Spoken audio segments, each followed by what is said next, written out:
नमस्कार सांग मैंने आज आमर आसला माछ बड़ साइज माछ देखिए तो मोर मन है टी मसला भजा करने पखाड़ खाया बहुत बढ़िया लगे। प्रथम माछ को सब भल भाव धुआधुई करदे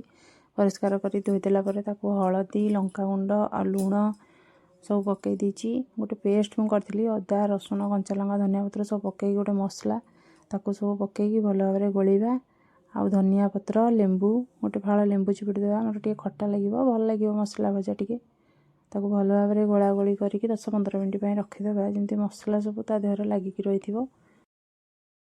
तापर मुझे गोटे तावा नहीं जाइए तावे सोरिष तेल देदेबा तावे सोरिष तेल देकी गोटी गोटी माछ सब पकई भल भाव में भाजवा 10-15 मिनट भाजवा टी जेहेतु आम बड़ साइज माछ टे टाइम लगे भाजापी 10-15 मिनट भल तेल देकी एपट सेपट करके लेउटेकी भाजीदेवा आम माछ भजा पूरा रेडी हो गला। पखाड़ सहित माछ भजा तो बहुत भल है। मो पुआ जमा खाएनी माछ भजा किंतु आज तार मसला माछ देखिकी मन है खायापी रोची सांग मैंने जय।